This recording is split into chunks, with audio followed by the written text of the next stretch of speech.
Good morning all BPSC aspirant. तो जिनको भी बीपीएससी करंट अफेयर में बहुत ज़्यादा दिक्कत होती है वो कृपया करके इस चैनल पे आ जाए। मैं आपको 72 बीपीएससी पीटी का करंट अफेयर रिवीजन करवाने जा रही हूँ, जो कि एसके सर के द्वारा पढ़ाया जाता है। सर तो पढ़ा चुके हैं, मैंने सोचा क्यों ना एक बार फिर हम लोग केजीएस के एस्पिरेंट, जितने भी केजीएस के एस्पिरेंट हैं, सारे इस चैनल पर जुड़ जाएं, क्योंकि मैं आपको 2025 करंट अफेयर से लेकर के 2026 तक का करंट अफेयर रिवीजन करवाने जा रही हूँ, जो कि हमारे बीपीएससी पीटी 72 एग्ज़ाम के लिए बहुत ही ज़्यादा इम्पॉर्टेंट है। आप सभी को पता ही होगा कि करंट अफेयर से 30 क्वेश्चन तो आते ही आते हैं। तो अगर आप करंट अफेयर में 30 क्वेश्चन या फिर 30 में से कम 25 तो हमारे आ ही जाएंगे, लाना चाहते हो तो आप करंट अफेयर का बहुत ही अच्छे तरीके से सिस्टमैटिक ढंग से रिवीजन करना आज से शुरू कर दो। तो आपको आज से डेली करंट अफेयर का लेक्चर मिलेगा। तो आज हम लोग शुरू करने जा रहे हैं 2026 जनवरी का करंट अफेयर। तो चलो शुरू करते हैं 2026 जनवरी का करंट अफेयर। हेलो दोस्तों, आप देख सकते हो ये एसके सर का कंटेंट है, मेरा कंटेंट नहीं है। मैं उनकी स्टूडेंट हूँ और मैं उनके कंटेंट को आपको एक बार फिर से अच्छे तरीके से रिवीजन करवाने जा रही हूँ। तो जिनको भी करंट अफेयर में बहुत ज़्यादा दिक्कत है, ये 2026 जनवरी का करंट अफेयर है, हम लोग अच्छे से रिवीजन कर सकते हैं। तो चलिए हम लोग क्वेश्चन रिवीजन करना शुरू करते हैं। फर्स्ट क्वेश्चन क्या है हमारा? तो चलिए फर्स्ट क्वेश्चन हमारा दिया हुआ है कि टैक्स रैम्प्स, TEX के टैक्स का और RAMPS रैम्प्स, जिसका मतलब होता है textile focus research assignment monitoring planning and startup. अगर ये आपको इतना लंबा चौड़ा नहीं याद रहेगा नाम, तो आप क्या करोगे, डायरेक्ट सिर्फ आप याद रखो कि टैक्स रैम्प्स क्या होता है। और इस रैम्प्स का मतलब पूछ रहा है कि योजना, ये एक योजना है और इस योजना में गलत कथन पर विचार कीजिए। ये जो योजना है इसमें आपको गलत कथन चुन के लेके आना है। तो पहले हम अच्छे से याद कर लेते हैं कि टैक्स रैम्प्स क्या होता है, टैक्स रैम्प्स क्या होता है, टैक्स रैम्प्स क्या होता है। क्योंकि आप ना नर्सरी क्लास के बच्चे बन जाओ, जब तक आप इसको 5-6 बार रिवीजन नहीं करोगे तब तक कुछ नहीं होने वाला। तो बार बार दोहराओ कि आप टैक्स रैम्प्स क्या होता है। तो चलो टैक्स रैम्प्स हमें याद हो गया। अब हम इसमें कुछ गलत, जो हमसे पूछ रहा है कि गलत कथन को आप चुनो, तो हम गलत कथन चुनते हैं। फर्स्ट को स्टेटमेंट आपका दिया हुआ है कि इसकी कुल लागत जो है वह 305 करोड़ रुपए है। तो सही है, ये जो टैक्स रैम्प्स है ना, इसका कुल लागत जो है 305 करोड़ रुपए दिया गया, सही बात है। सेकंड है कि 2025 से 26 से 2030 से 31 की अवधि के लिए लागू हुई थी। ये भी बात सही है कि 2025 से लेकर के 26 तक था और 30 से लेकर के 31 तक था। थर्ड स्टेटमेंट है कि उद्देश्य जो है वह शोध, नवाचार और प्रतिस्पर्धात्मक क्षमता को मजबूत बनाता है। ये भी बात सही है। डी नंबर क्वेश्चन है कि केंद्रीय प्रायोजित योजना के रूप में लागू किया गया था। ये बात गलत हो गया। तो आपका टैक्स रैम्प्स क्या है, तो आप सिर्फ गलत याद रख लो कि केंद्रीय प्रायोजित योजना के रूप में लागू किया गया था। एक स्टेटमेंट हम याद रख लेंगे ना, तो सारा हमारा अपने आप बन जाएगा। तो केंद्रीय प्रायोजित योजना के रूप में लागू किया गया था, ये स्टेटमेंट हमारा गलत हो गया। तो हमने फर्स्ट क्वेश्चन कंप्लीट कर लिया। चलो अब हम सेकंड क्वेश्चन पे आते हैं। सेकेंड क्वेश्चन दिया हुआ है कि भारत में कम जोखिम वाले विदेशी निवेशकों के लिए एक्सेस को आसान बनाने के लिए किसने स्वागत F1 लॉन्च किया है। तो आप डायरेक्ट याद रख लो कि स्वागत F1 क्या होता है, स्वागत F1 क्या होता है, स्वागत F1 क्या होता है। तो ये जो स्वागत F1 लॉन्च किया गया है ना, ये सेबी के द्वारा लॉन्च किया गया। स्वागत F1 लॉन्च किसके द्वारा किया गया है, तो ये सेबी के द्वारा लॉन्च किया गया है। सेकेंड क्वेश्चन हो गया। अब हम थर्ड नंबर क्वेश्चन पे आते हैं। थर्ड नंबर क्वेश्चन दिया हुआ है कि भारत ने MH-60R और ये दिया हुआ है सेवक हेलीकॉप्टर बेड़े के व्यापक रखरखाव और स्पोर्टर्स के लिए किस देश के साथ मेगा डील किया है।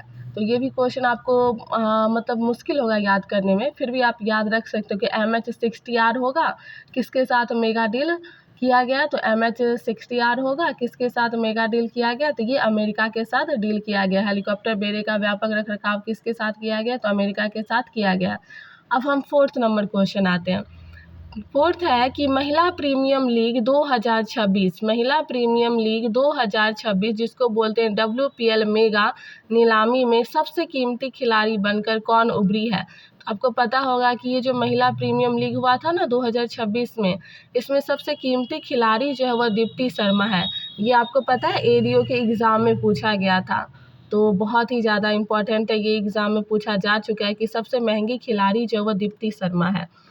5 नंबर क्वेश्चन आता है कि दुनिया का सबसे बड़ा मखाना उत्पादक देश कौन बन गया है। तो दुनिया का सबसे बड़ा मखाना उत्पादक देश जो है ना वह बिहार बना है, क्योंकि बिहार के दरभंगा में आपको पता ही है, मधुबनी वाले इलाके में, दरभंगा वाले इलाके में अत्यधिक मात्रा में मखाना के उत्पादन किया जाता है।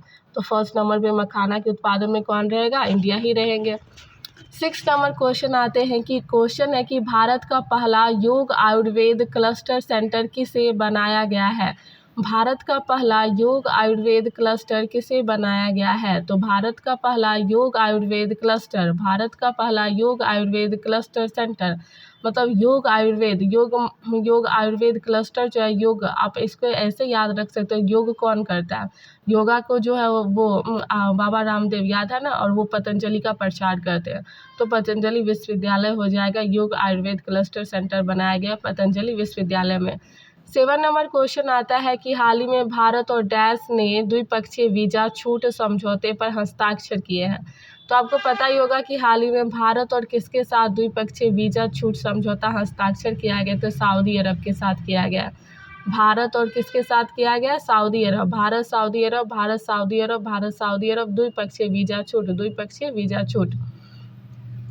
8 नंबर क्वेश्चन आते हैं कि किस राज्य को पोंडुरु खादी का पर GI टैग मिला है। तो आप पोंडुरु खादी याद रखो, पोंडुरु इस प्रकार का नाम जो है ना आपको ज़्यादातर वो दक्षिण भारत में ही मिलेगा। तो आंध्र प्रदेश में किया गया है।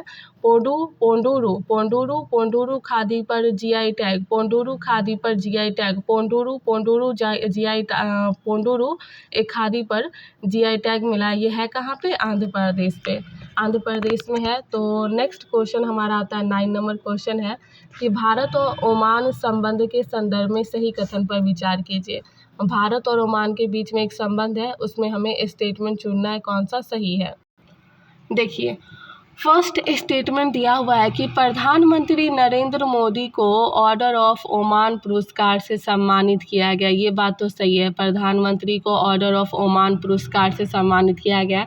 तो आपसे पूछा जाएगा ये जो ऑर्डर ऑफ ओमान पुरस्कार है किस देश के द्वारा दिया गया, तो ओमान के द्वारा दिया गया है।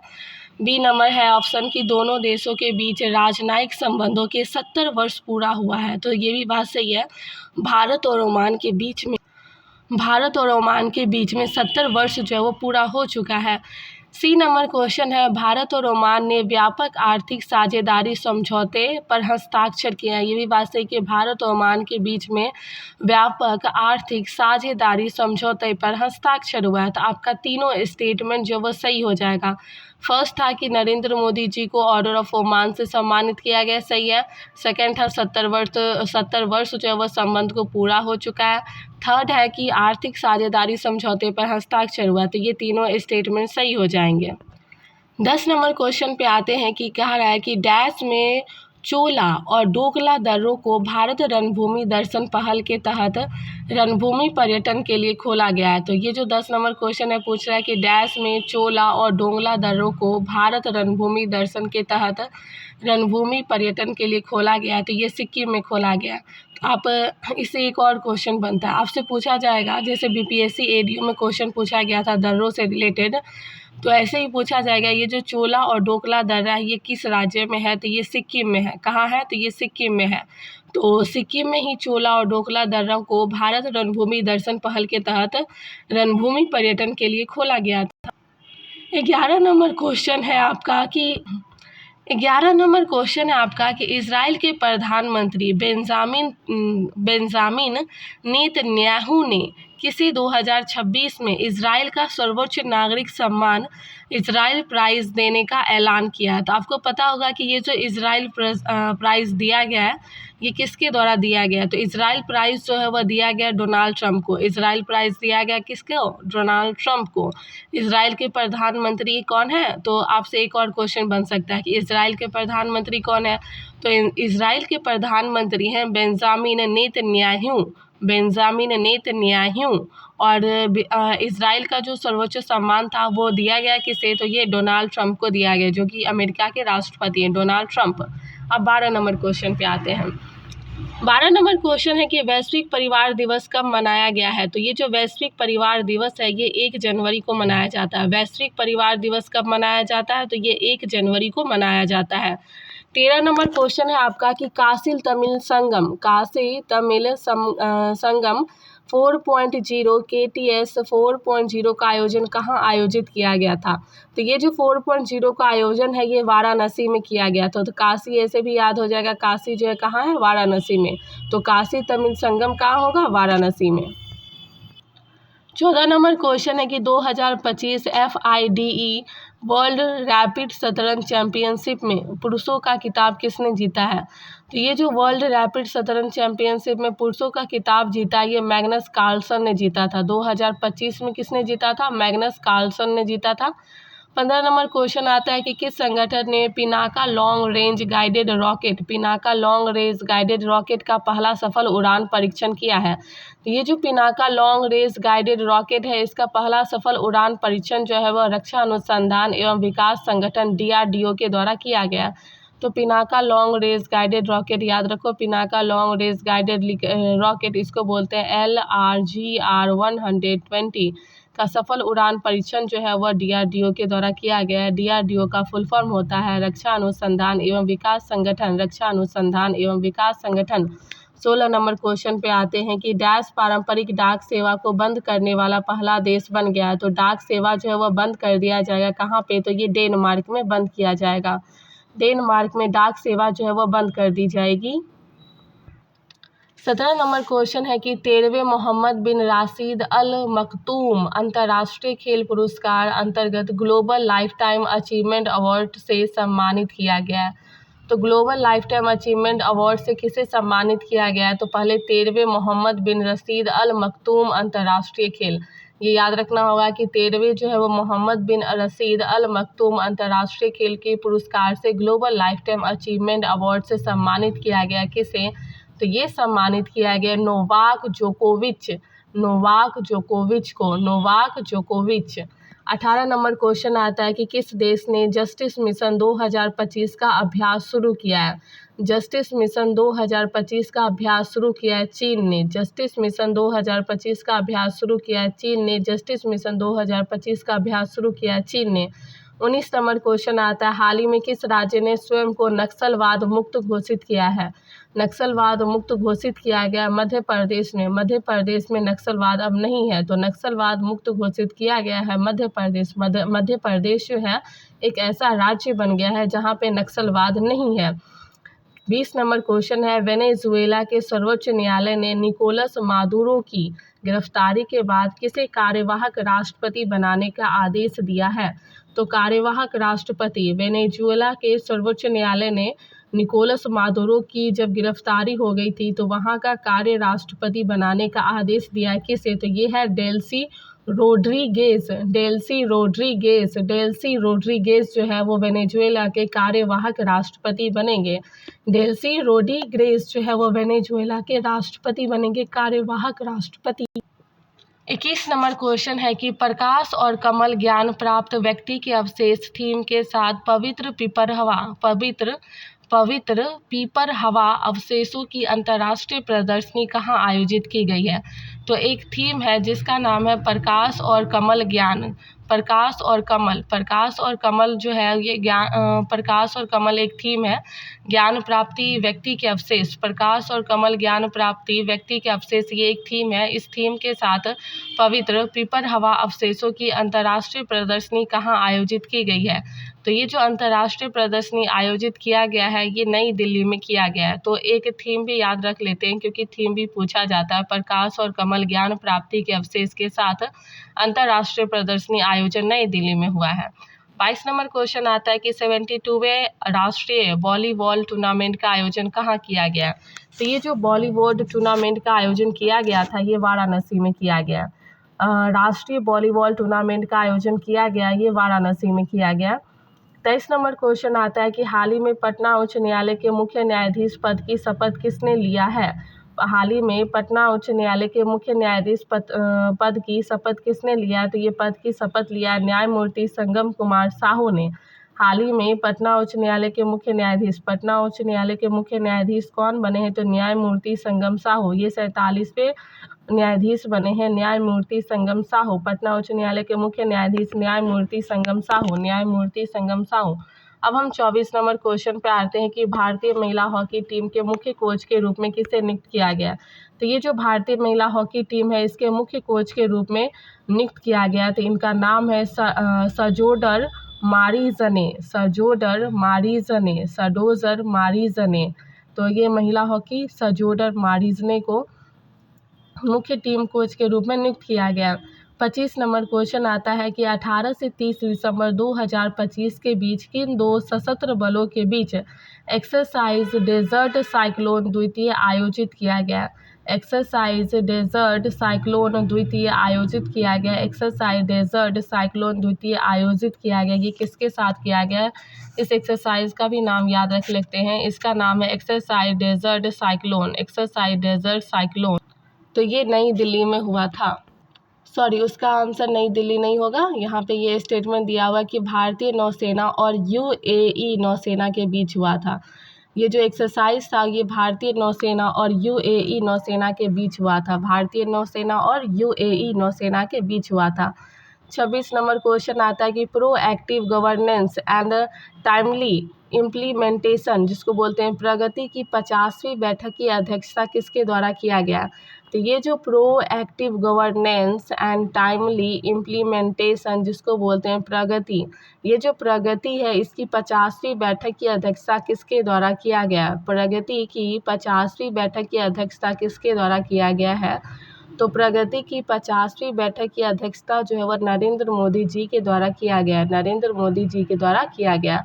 27 नंबर क्वेश्चन आता है कि किस देश को पीछे छोड़कर भारत जो है वह आधिकारिक रूप से दुनिया की चौथी सबसे बड़ी अर्थव्यवस्था बन गया। तो 2025 में बना था चौथी अर्थव्यवस्था भारत बना था। और किसे पीछे छोड़कर, तो जापान को पीछे छोड़कर। आपको अभी पता होगा ना 2026 में भारत की रैंक कौन से नंबर पे है ये बताना आप। 28 नंबर क्वेश्चन है कि भारत और डैश ने परमाणु प्रतिष्ठानों और एक दूसरे की हिरासत में मौजूद नागरिक कैदियों और मछुआरों की सूची साझा की है। भारत और डैश ने परमाणु प्रतिष्ठानों और एक दूसरे की हिरासत में मौजूद नागरिक कैदियों और मछुआरों की सूची में साझा की है। ये पाकिस्तान के साथ साझा किया गया, पाकिस्तान। 29 नंबर क्वेश्चन है कि हाल ही में किस राज्य या फिर केंद्र शासित प्रदेश की सरकार ने जन विश्वास विधेयक 2026 को मंजूरी दे दिया है। तो हाल ही में किस राज्य या फिर केंद्र शासित प्रदेश की सरकार ने जन विश्वास विधेयक 2026 को मंजूरी दी है। तो 2026 को मंजूरी दिया है दिल्ली सरकार ने। किसने, तो दिल्ली सरकार ने। 30 नंबर क्वेश्चन आता है कि बिहार के किस स्थान पर टाइगर रिजर्व स्थापना को सैद्धांतिक मंजूरी मिल गई है। टाइगर रिजर्व स्थापना को सैद्धांतिक मंजूरी जो वह कैमूर में मिली है। कहाँ मिली है, कैमूर में मिली है। 31 नंबर क्वेश्चन है संजय गांधी जैविक उद्यान देश का किस नंबर का सबसे बड़ा चिड़ियाघर बन गया है। संजय गांधी जैविक उद्यान जो वह देश का किस नंबर पे, तो संजय गांधी जैविक उद्यान जो वह चौथे नंबर पे सबसे बड़ा चिड़ियाघर बन गया है। चौथे नंबर पे है संजय गांधी जैविक उद्यान। 32 नंबर क्वेश्चन है कि हाल ही में कौन सा देश जो है वह यूरोजोन का 21वां सदस्य बना है।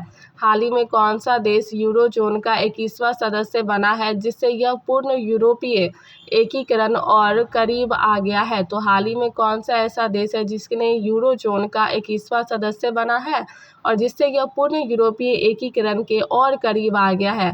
तो ये है बुल्गारिया। कौन है, बुल्गारिया। तो यूरोजोन का 21वां सदस्य कौन बना है, बुल्गारिया। कौन बना है, बुल्गारिया। 33 नंबर क्वेश्चन है कि भारत में कौन सा राज्य अपना 8वां राज्य वेतन आयोग गठित करने वाला पहला राज्य बन गया है। तो एक ऐसा राज्य है जो कि अपना 8वां राज्य वेतन आयोग गठित कर रहा है, वो असम है। कौन है? तो वो असम है। असम है, 8वां राज्य वेतन आयोग गठित करेगा असम। 34 नंबर क्वेश्चन है कि किस सार्वजनिक क्षेत्र की दूरसंचार कंपनी ने जनवरी 2026 में भारत में अंतर्राष्ट्रीय वॉयस ओवर वाईफाई सेवाएं शुरू की है। तो आपको पता होगा कि ये जो अंतर्राष्ट्रीय वॉयस ओवर वाईफाई सेवाएं हैं, ये शुरू किसके द्वारा किया गया है? ये भारत संचार निगम लिमिटेड के द्वारा किया गया है। BSNL के द्वारा, BSNL के द्वारा, BSNL के द्वारा। आपको करंट अफेयर याद करना है तो आप क्या करो, एक ही चीज़ को बार बार रिवीजन करो, बार बार रिवीजन करो, उसी से आपको याद होगा। ये नहीं कि हम सिर्फ लेक्चर देख रहे हैं और सोए हुए, नहीं। जो भी आप देख रहे हो कम से कम उसका ऑप्शन तो लिखते जाओ, ताकि आपको ऑप्शन तो याद रहे। इससे हम क्वेश्चन अपने आप ही याद कर लेंगे। ऑप्शन याद रहेगा तो एग्ज़ाम में हम ऑप्शन देख के भी तो आंसर लगा सकते हैं। तो इसलिए आप ऑप्शन भी तो कम से कम लिखते जाओ। देखो कि सार्वजनिक क्षेत्र की ये जो दूरसंचार कंपनी ने जनवरी 2026 में भारत में राष्ट्रव्यापी वॉयस ओवर वाईफाई सेवा की है। तो ये जो वाईफाई सेवा शुरू किया गया है, ये भारत संचार निगम लिमिटेड BSNL के द्वारा शुरू किया गया है। 35 नंबर क्वेश्चन आता है कि हाल ही में आयोजित कौन सा उत्सव या फिर त्यौहार मणिपुर से संबंधित नहीं है। हाल ही में आयोजित कौन सा उत्सव या फिर त्यौहार जो वह मणिपुर से संबंधित नहीं है। तो देखो, ये BPSC ADO में क्वेश्चन पूछा गया था, कौन सा त्यौहार कौन से राज्य से संबंधित है। तो यहाँ पे पूछ रहा है कि मणिपुर से संबंधित नहीं है, तो ये चारों स्टेटमेंट मणिपुर से है संबंधित। गान नगाई त्यौहार, याओसांग, इमोन्यू, एराप्ता और संगाई महोत्सव, ये सारे मणिपुर के त्यौहार हैं। लेकिन इसमें नहीं पूछ रहा, तो ये स्टेटमेंट इसमें कोई है ही नहीं।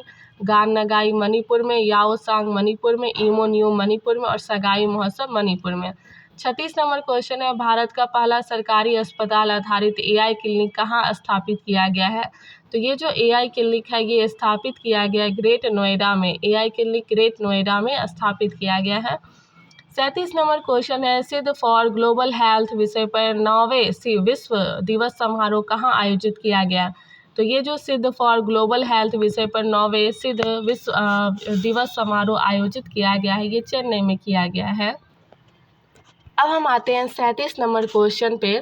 37 नंबर क्वेश्चन तो हो चुका था कि सिद्ध फॉर ग्लोबल हेल्थ विषय जो है वह चेन्नई में हुआ है। 38 नंबर क्वेश्चन पे आओ कि भारतीय तटरक्षक बल ने पहले स्वदेशी रूप से डिज़ाइन और निर्मित प्रदूषण नियंत्रण पोत का अपने बेड़े में शामिल किया है। तो ये जो भारतीय तटरक्षक बल है, उसने स्वदेशी रूप से एक डिज़ाइन किया जो प्रदूषण को नियंत्रित करता है। उस पोत का नाम है समुद्र प्रताप। क्या नाम है? समुद्र प्रताप। ये जो समुद्र प्रताप है, ये प्रदूषण को नियंत्रित करता है, समुद्र प्रताप। 39 नंबर क्वेश्चन है कि जनवरी 2026 में भारत ने किस देश को पीछे छोड़कर दुनिया का सबसे बड़ा चावल उत्पादक देश बन गया है। तो दुनिया का सबसे बड़ा चावल उत्पादक देश जो है वो चीन बना है। कौन बना है? चीन बना है। तो किस देश को पीछे छोड़कर दुनिया को भारत ने क्या किया है? चीन को पीछे छोड़कर दुनिया का सबसे बड़ा चावल उत्पादक देश बना है। तो भारत ने चीन को छोड़ दिया है चावल के उत्पादन में भारत ने चीन को छोड़ दिया है। चलो, अब 40 नंबर क्वेश्चन है कि विश्व की दूसरी राष्ट्रीय पर्यावरण मानक प्रयोगशाला और विश्व के 5वें सौर सेल आसांकन के लिए राष्ट्रीय प्राथमिक मानक सुविधा का उद्घाटन किसके द्वारा किया गया है। तो सौर सेल आसांकन के लिए राष्ट्रीय प्राथमिक मानक सुविधा का उद्घाटन किसके द्वारा किया गया? तो ये किया गया डॉक्टर जितेंद्र सिंह के द्वारा। विश्व की दूसरी राष्ट्रीय पर्यावरण मानक प्रयोगशाला जो है, ये डॉक्टर जितेंद्र सिंह के द्वारा विश्व की दूसरी राष्ट्रीय पर्यावरण मानक प्रयोगशाला और विश्व के 5वें सौर सेल आसांकन के लिए राष्ट्रीय प्राथमिक मानव सुविधा का उद्घाटन डॉक्टर जितेंद्र सिंह के द्वारा किया गया। डॉक्टर जितेंद्र सिंह के द्वारा। 41 नंबर क्वेश्चन है कि खुतबात ए मोदी लाल किले की फसील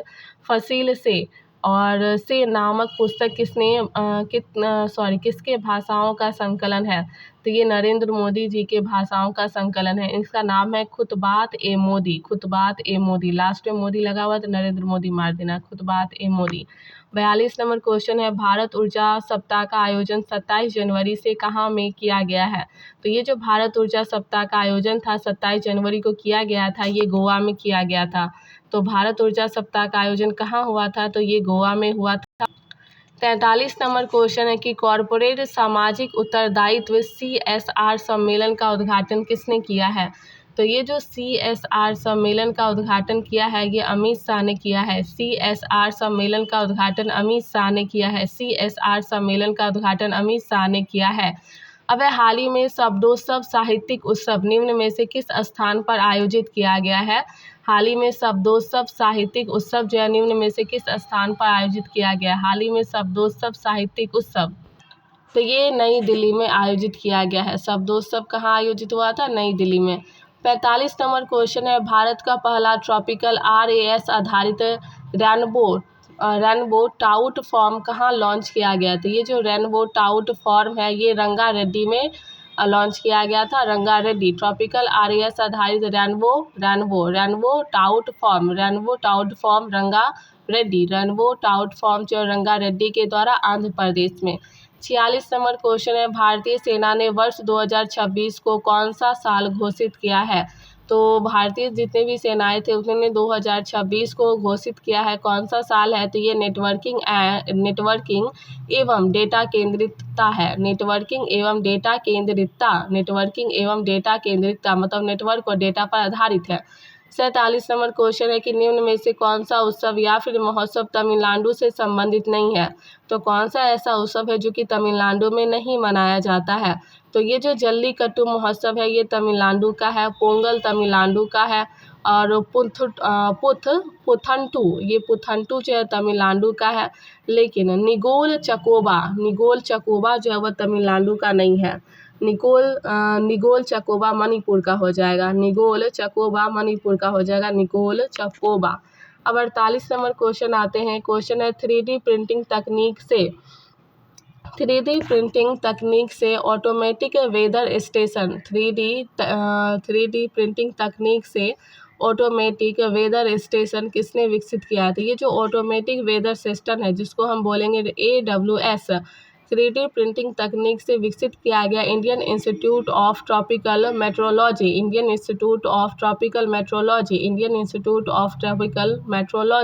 के द्वारा विकसित किया गया। 49 नंबर क्वेश्चन है कि खेलो इंडिया बीच गेम्स के दूसरे संस्करण का उद्घाटन किस स्थान पर किया गया है? तो ये जो खेलो इंडिया बीच गेम्स हुआ था इसका दूसरा संस्करण का उद्घाटन किया गया था द्वीप में किया गया था। कहाँ किया गया था? तो द्वीप में किया गया था। 50 नंबर क्वेश्चन है, हाल ही में संगीत कलानिधि पुरस्कार 2026 से किसे सम्मानित किया गया? हाल ही में संगीत कलानिधि पुरस्कार 2026 से शामिल किया गया RK श्री राम कुमार को